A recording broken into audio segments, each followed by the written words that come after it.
आपलीकडं monsoon आगमन एक number व्हायला, त्यामुळे आपण आपली लास्ट पेरणी म्हणजे आपली बाजरी पेरणीसाठी मी म्हणा ताई पप्पा आणि आपला गोलू आणि आपला गड्डू आपण आज शेत मेलो. आपला दुसरा शेतमं तो आपला थोडा लांब शेत, त्यामुळे पहिला मी गड्डूला पोचवायला घ्या करतो, चालत नाही.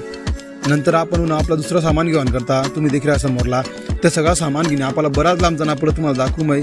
आणि अशा कोणा एवढा दूर वावरा होत मला ती बी सांगता, कारण की बराच टेस्ट ना वावरात त्या डोंगर लावत कडे कोपर लावत तर आपल्याला बराच सामान वाला मेहनत घेणं पडत. तर कमेंट बॉक्स नक्की कमेंट करा की आपला बी होत अशा तर तुम्ही देखा आपण कितला लांब सामान उचलून ये ना पडत. मी तुम्ही करता मिनी ब्लॉग तीच कारण काढलं होता की किती मेहनत आपल्याला करणं पडत वर्षाने काटला. तर मग